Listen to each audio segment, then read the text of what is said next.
Je suis Akladé Kwasi Sosten et vous écoutez l'épisode 4 de Évolution Prodige. Mieux s'organiser pour rester productif. Bonjour et bienvenue sur Évolution Prodige, le podcast qui révèle le conquérant en vous. Je suis Akladé Kwasi Sosten, je suis entrepreneur et développeur d'applications. Je suis votre guide sur ce chemin vers votre transformation personnelle et professionnelle. C'est sûr que si vous êtes ici, c'est que vous êtes prêt à franchir une nouvelle étape, à explorer de nouvelles perspectives et à devenir la meilleure version de vous-même. Dans chaque épisode de ce podcast, j'aborde chaque semaine des thèmes essentiels pour votre développement personnel, pour votre productivité et votre réussite. Que vous cherchez à améliorer vos compétences personnelles ou professionnelles, à libérer votre potentiel ou à construire une vie qui vous inspire, ce podcast est votre allié. Je vous raconte l'histoire qui a eu le déclic sur moi, l'histoire qui m'a emmené à prendre une décision radicale, celle de mieux m'organiser au quotidien pour rester le plus productif. C'est l'histoire de Sarah, une entrepreneure débordée. Sarah était une entrepreneure jeune et ambitieuse qui avait créé sa propre société de vente en ligne de produits cosmétiques. Tout se passait bien pour elle, elle recevait chaque jour des commandes et elle faisait tout pour les honorer. Mais elle n'avait pas pris le temps de s'organiser et de structurer son emploi du temps. C'est-à-dire que chaque jour, elle vivait au jour le jour, elle recevait des commandes et elle les préparait et elle faisait de son mieux pour les livrer au même moment. Elle était débordée et par le manque d'organisation, par le manque de structure, elle n'arrivait pas à bien gérer les commandes. Elle était amenée à jongler entre plusieurs tâches à la fois, c'est-à-dire la production, la gestion des commandes, le marketing et le service client. Elle seule, elle essayait de tout gérer à la fois. Mais petit à petit, les choses ont commencé à se compliquer pour elle, c'est-à-dire qu'elle n'arrivait plus à suivre les commandes, puisque les commandes devenaient assez volumineuses, elle n'arrivait plus à les suivre, elle n'avait plus le temps pour suivre ses dépenses, elle n'avait pas de moyens pour suivre tout ce qui sortait et tout ce qui entrait.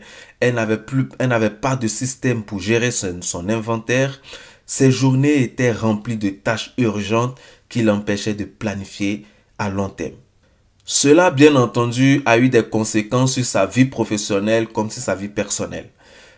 C'est-à-dire le manque d'organisation qu'elle avait, le fait qu'elle n'arrivait pas à mieux s'organiser pour honorer les tâches, a eu par exemple un retard et des erreurs dans les commandes. C'est-à-dire, en ne tenant pas de registre clair, Sarah a commencé à oublier certaines commandes.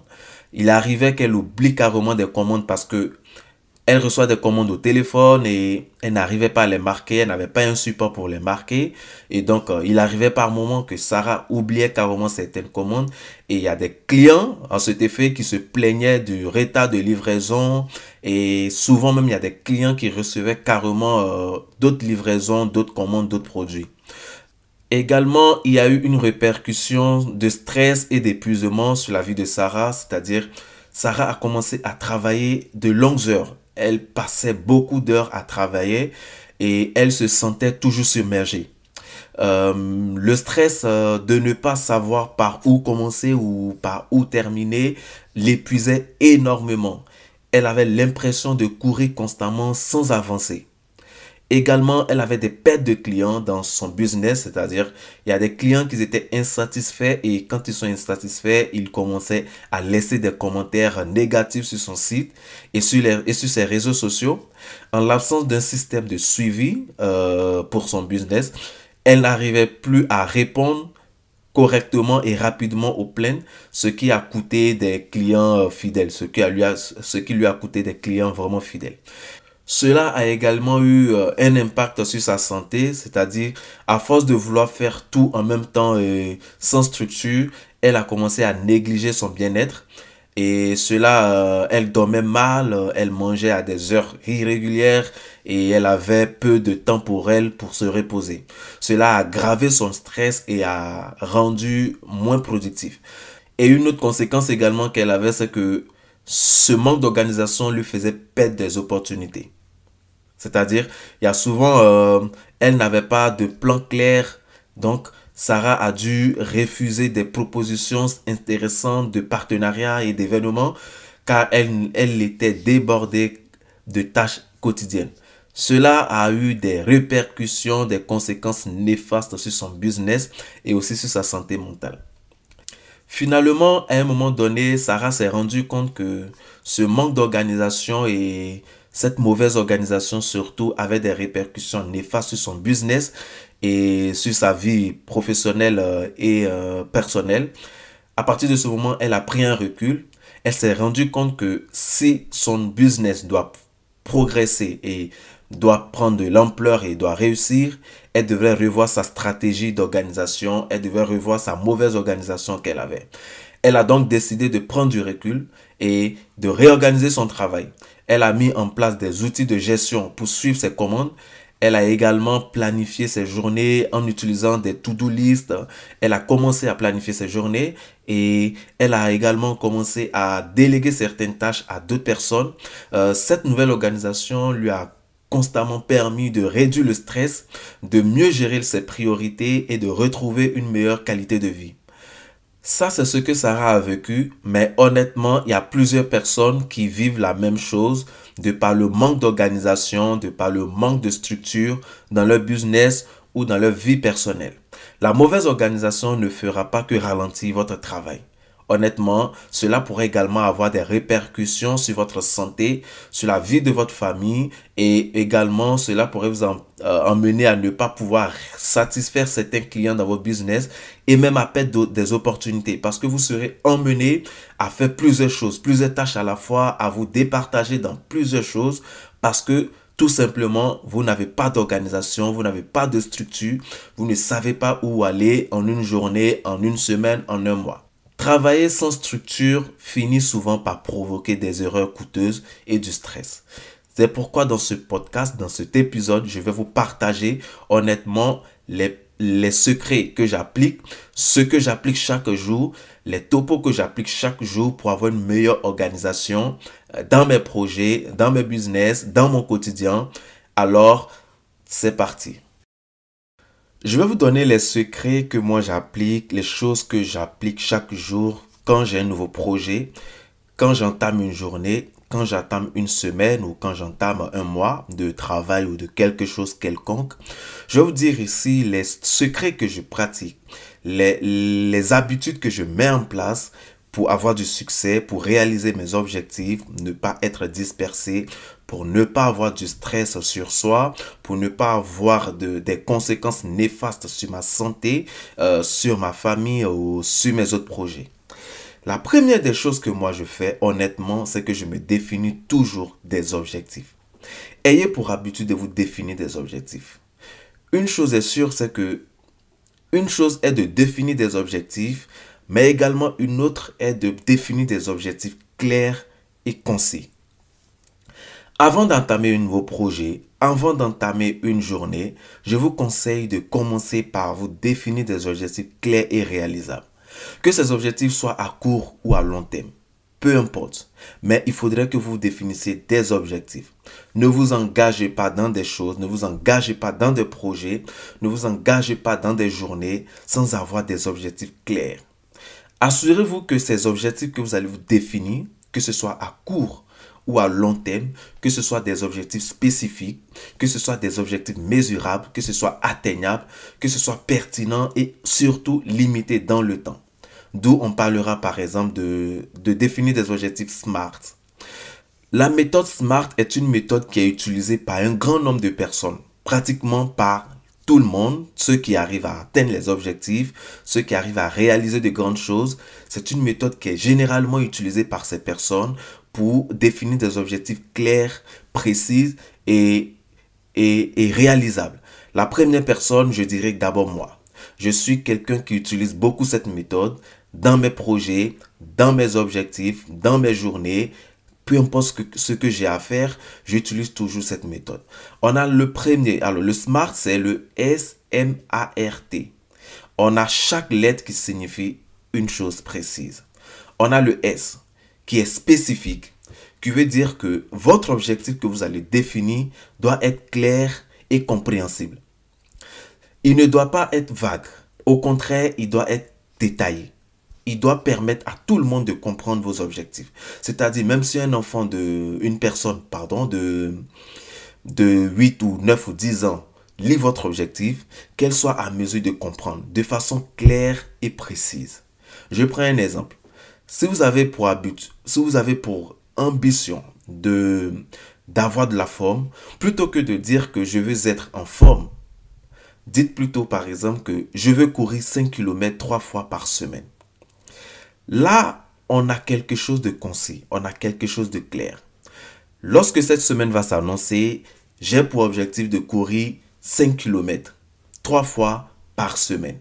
Si je dis que je veux être en forme, cela voudrait dire que je pourrais utiliser n'importe quelle méthode.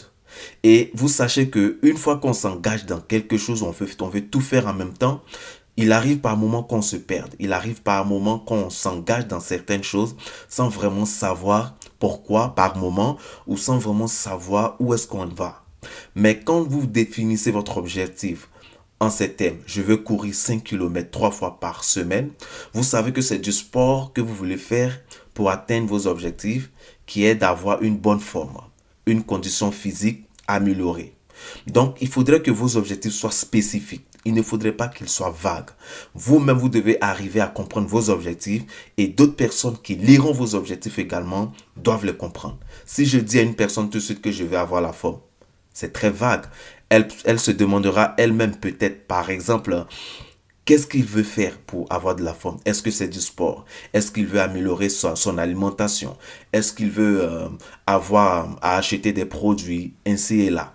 Cette personne va se poser ces questions pour essayer de discerner l'objectif clair et précis que je me suis fixé. Mais si je dis à cette personne que je veux courir 5 km 3 fois par semaine, elle saura tout de suite que je fais ça pour avoir une bonne forme. Et donc, c'est important d'avoir des objectifs spécifiques. Ensuite, pour le SMART, on a la deuxième lettre qui est le M. Le M qui veut dire mesurable. Cela voudrait dire simplement que vos objectifs que vous allez vous définir, votre objectif que vous allez définir doit être mesurable. C'est-à-dire, on doit arriver à décerner ou à définir quand est-ce que vous allez pouvoir atteindre cet objectif. Si je veux que mon objectif il soit mesurable, je vais partir toujours sur l'objectif que je viens de définir, c'est-à-dire je veux courir 5 km 3 fois par semaine. Au lieu de dire par là que l'objectif c'est de perdre du poids, je peux me dire que non, je veux courir 5 km 3 fois par semaine pour perdre 5 kg en 3 mois. Là, c'est mesurable. C'est honnêtement mesurable que de dire que je veux perdre du poids tout court. C'est pourquoi je cours 5 km 3 fois par semaine. Là, mon objectif est mesurable. Parce que si je dis je veux perdre du poids et que je constate que en ce moment je suis à 100 kg, combien je perdrai par exemple en 3 mois? C'est pas mesurable. Il peut arriver que je perde qu'un seul kilogramme ou il peut arriver que je perde 10 kg. Donc je dois avoir un objectif mesurable. Je dis que je vais perdre 5 kg en 3 mois. Ensuite, on passe à la lettre A dans la méthode SMART qui veut dire atteignable. Cela voudrait dire que vous devez vous définir des objectifs qui soient réalistes et réalisables en fonction de vos ressources, de vos compétences et de votre situation actuelle. Si je pars encore sur l'objectif spécifique que je me suis défini, je dirais que peu importe que je sois abonné à une salle de sport ou pas, peu importe que j'ai des équipements de sport à la maison ou pas, mon objectif, il doit être vraiment atteignable. Plutôt que de viser à courir un marathon dans un mois sans entraînement, je peux me fixer d'abord un objectif atteignable comme courir 10 km d'ici 3 mois. Là, j'ai un objectif qui est atteignable. Ensuite, on passe à la lettre R qui veut dire pertinent. L'objectif doit être en accord avec vos aspirations et vos priorités. Je ne peux pas avoir des aspirations et des priorités dans le sport et aller définir des objectifs dans le commerce, par exemple. Ce n'est pas pertinent. Mon objectif doit avoir un impact positif et être aligné sur mes valeurs et sur mes ambitions à long terme. D'accord? Si à long terme, par exemple, je veux être un un dur dans l'e-commerce. Je veux être quelqu'un qui soit bien placé, qui soit bien déterminé ou bien défini pour aider certaines personnes à réaliser l'objectif dans le e-commerce. Mes objectifs que je dois définir doivent être dans le e-commerce. Je ne vais pas les définir dans des objectifs dans je sais pas, dans le sport par exemple. Non, je dois définir des objectifs pertinents qui soient en accord avec mes aspirations et avec mes priorités et avec mes objectifs, mes ambitions à long terme. Ici, par exemple, si votre priorité est d'améliorer votre santé dans le sport, si je vais aller toujours sur l'objectif du sport, fixer des objectifs de condition physique serait pertinent. Plutôt que de se concentrer sur un domaine qui n'a pas d'impact sur votre santé. D'accord? Si votre objectif est d'améliorer votre santé, vous fixer des objectifs de condition physique serait pertinent. Plutôt que de se concentrer sur un domaine qui n'a pas d'impact direct sur votre santé. Et ensuite, la dernière lettre, c'est le T, c'est-à-dire temporellement défini. D'accord? Vos objectifs, chaque objectif que vous allez vous définir doit avoir une échéance, une date limite pour vous permettre de suivre vos progrès et avoir un point final à viser. Ne vous levez pas à définir un objectif, je veux courir 5 fois, 5 km, voilà, et c'est tout. Non, là, il faudrait que vous ayez un temps bien défini. Par exemple, j'ai pour objectif de finir de lire un livre ou bien ce livre d'ici le 31 octobre. Lorsque vous allez donner une date à vos objectifs, à votre objectif que vous avez défini, cela vous emmènera à être clair et à vous encourager à l'action. Parce que lorsque vous allez constater que l'échéance approche et que en ce moment, vous n'aurez pas encore accompli certaines choses, cela vous poussera à l'action et cela vous encouragera à réaliser votre objectif. Il faudrait que vous accompagniez toujours vos objectifs d'une date. Il faudrait que votre objectif soit temporellement défini. À partir de là, si je vais vous donner un objectif SMART complet, un exemple d'objectif SMART complet, pour le spécifique, je me dis que je veux courir 5 km 3 fois par semaine. Pour le mesurable, je vais me dire que je vais suivre mes progrès avec une application de course. Pour l'atteignable, je vais me dire que je vais commencer par courir 2 km la première semaine et augmenter la distance de 1 km chaque semaine.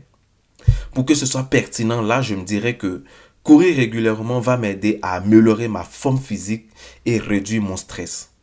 Ensuite, pour que ce soit temporellement défini, je dirais que je vais atteindre cet objectif dans les 6 prochaines semaines ou les 3 prochains mois ou les 4 prochains mois. Ensuite, ce que je fais, c'est que après avoir défini ces objectifs, la deuxième chose que j'applique, c'est que je m'établis une liste de tâches. Encore, c'est important de définir des objectifs, mais dans cet objectif, vous aurez plusieurs tâches à réaliser. Ne vous engagez pas, ne vous lancez pas la tête baissée dans ces objectifs.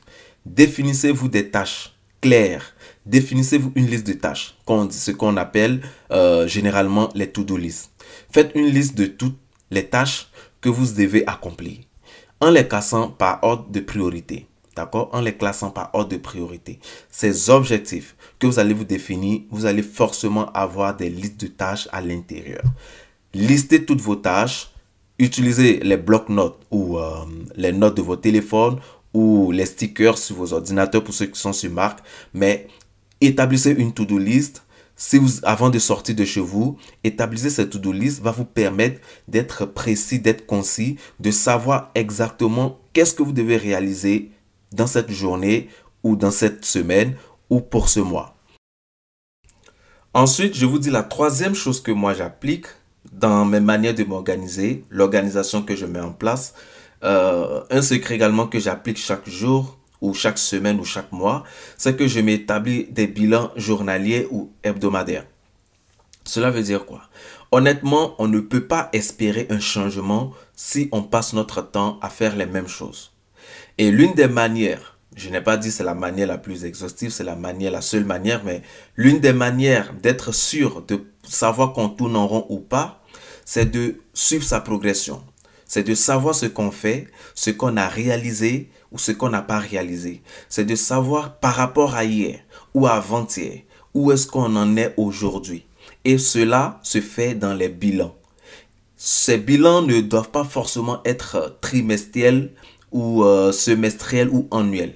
Journaliers ou hebdomadaires sont également très importants. Ça vous permettra d'avoir une vue d'ensemble, de suivre de façon concrète, de façon sûre votre progression chaque jour.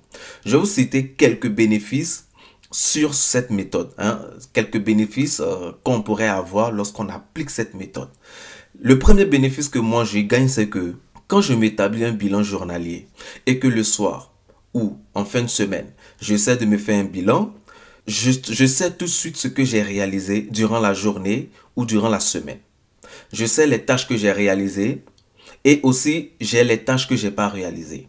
Ensuite, je me penche un peu sur les tâches que j'ai pas pu réaliser et j'essaie de réfléchir, de voir pourquoi est-ce que j'ai pas réalisé. Je me rends compte après que oui, j'ai pas réalisé telle tâche parce que j'ai passé peut-être trop de temps sur mon téléphone, j'ai passé trop de temps à scroller sur les réseaux sociaux ou j'ai passé trop de temps à regarder un film. C'est pourquoi j'ai pas eu le temps de terminer cet objectif. À partir de là, le lendemain, j'essaie d'améliorer cela. Puisque hier, j'ai passé peut-être trop de temps sur mon téléphone, aujourd'hui, je réduis le temps que je passerai sur mon téléphone. Et ça, ce n'est pas le bilan annuel qui le permettra, mais c'est le bilan journalier ou hebdomadaire. C'est ce bilan qui me permet de constater cela et de tout de suite me ressaisir et de tout de suite revoir mon organisation, revoir comment est-ce que je dois fonctionner, revoir comment marcher. L'autre bénéfice également, c'est que vous allez pouvoir avoir une clarté sur les objectifs et une priorité.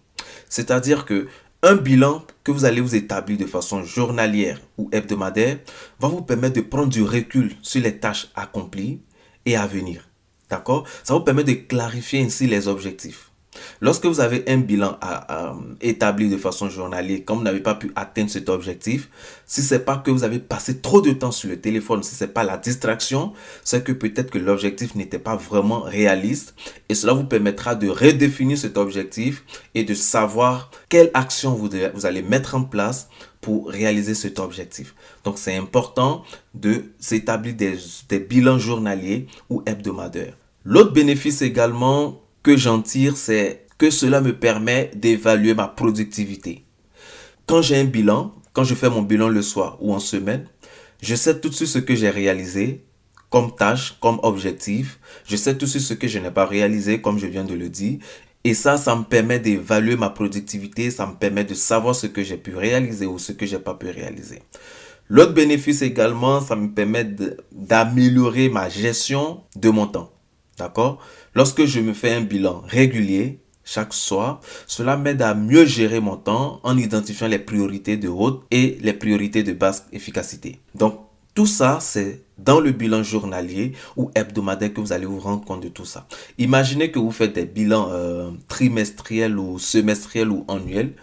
C'est-à-dire que peut-être vous allez fonctionner pendant un an sans vraiment vous rendre compte que vos objectifs ne sont pas réalisables, ne sont pas smart.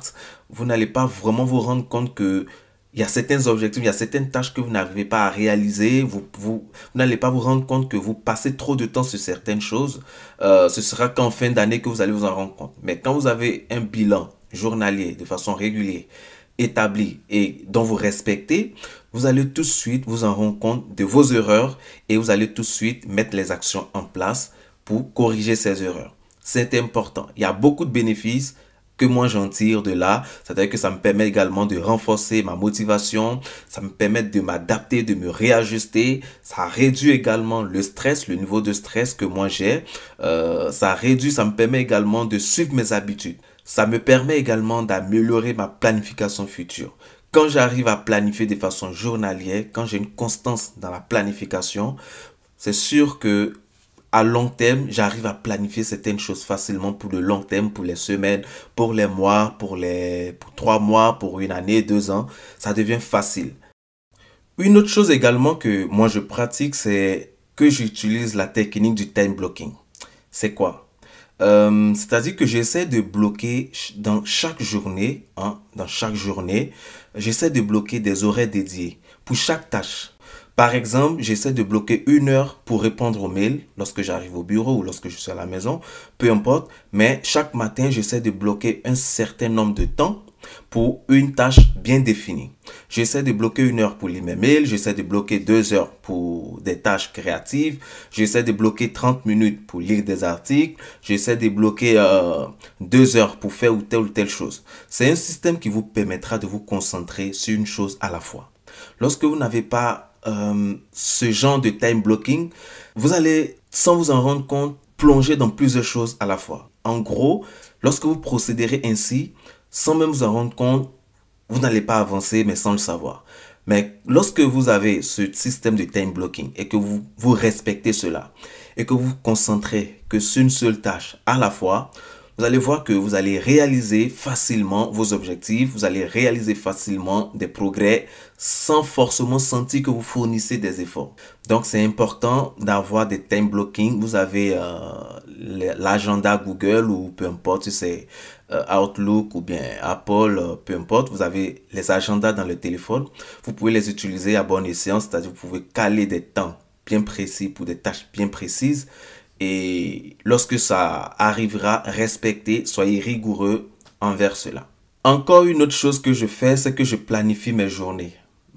C'est important de planifier ces journées. Prenez quelques minutes, une dizaine ou une quinzaine de minutes chaque semaine. Lorsque vous vous réveillez, prenez ce temps et définissez votre journée. Planifiez ce que vous allez faire, planifiez ce que vous allez réaliser. De telle sorte que lorsque vous allez sortir de chez vous, dans votre esprit, ce soit clair que lorsque vous arrivez au bureau, lorsque vous arrivez dans votre lieu d'activité, dans votre lieu de travail, vous ne serez pas éparpillé, vous ne serez pas dispersé à faire telle ou telle chose à la fois. Lorsque vous planifiez votre journée, cela vous permettra d'être concentré, d'être focus sur une chose, d'être focus sur les tâches que vous allez vous déterminer. Cela vous évitera également de vous disperser, de vous retrouver à faire plusieurs choses. Une autre chose également que j'applique, c'est que j'essaie d'éliminer les distractions de façon continue. J'essaie chaque jour de m'améliorer. J'essaie chaque jour d'identifier et d'éliminer tout ce qui est distraction et tout ce qui pourrait m'empêcher d'être productif. Alors, il y a des distractions qui sont très très subtiles. On ne s'en rend pas compte. Je prends un exemple. Vous êtes en train de travailler sur un projet aujourd'hui et il s'avère que vous êtes bloqué sur une tâche. D'accord? Vous êtes bloqué sur quelque chose. Alors que dans votre emploi du temps, dans votre agenda, vous vous êtes calé cette journée-là pour travailler sur ça. Demain, vous allez être amené à travailler sur autre chose. Et en cette journée, lorsque vous êtes bloqué, vous avez passé toute la journée, vous n'avez pas trouvé la solution au problème. Et demain, lorsque vous êtes amené à réaliser une autre tâche, à aller sur d'autres objectifs, pendant que vous êtes en train de travailler, c'est là que la solution du problème auquel vous étiez confronté hier vous parvient à l'esprit. C'est un piège. La plupart, ce que moi je faisais, la plupart des personnes, je suis sûr qu'elles le font, c'est que tout de suite, puisque la solution t'est venue, allez, tu repars sur l'autre boulot, sur le travail que tu as fait hier pour essayer d'appliquer ce que tu viens d'avoir à l'esprit. C'est un piège. Cela, en vrai, ne te permet pas d'avancer en quelque sorte. Ce que je vous conseillerais de faire, c'est de marquer quelque part cette solution qui vous est venue à l'esprit, marquez-la quelque part et continuez sur ce pourquoi cette journée a été faite pour vous. Sur ce pourquoi vous êtes réveillé aujourd'hui, sur l'objectif que vous avez établi dans votre agenda pour le jour, là même. Continuez là-dessus et lorsque le jour de l'autre objectif viendra, vous avez marqué la solution et vous allez continuer là-dessus.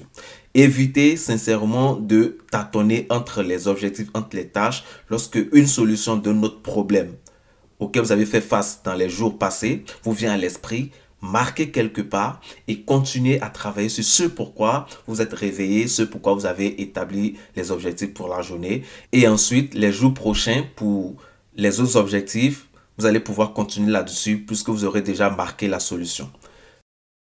Je vous conseille et je vous encourage à pratiquer ces conseils que je viens de vous donner. Moi, honnêtement, ce sont des choses, ce sont des habitudes que je pratique chaque jour. C'est de cette manière que je m'organise, que j'organise mes journées, mes semaines, mes mois. C'est comme ça que j'organise et c'est quelque chose qui marche.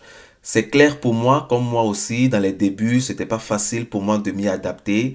J'ai été obligé de faire quelques réajustements et donc je vous encourage également à adapter ça à votre propre style de vie et à votre travail. Rappelez-vous que chaque petit pas compte énormément. Les petits pas ne sont pas à négliger. On ne devient pas tout de suite ce qu'on veut en un claquement de doigts. Alors, cela va demander beaucoup de travail, de persévérance, beaucoup de pratique et surtout à commencer. Ne pas commencer grand, mais l'essentiel, c'est de commencer. Que ce soit petit ou pas, commencer et petit à petit, vous verrez que dans les jours, dans les semaines, dans les mois ou dans les années à venir, vous allez améliorer de façon qualitative votre productivité.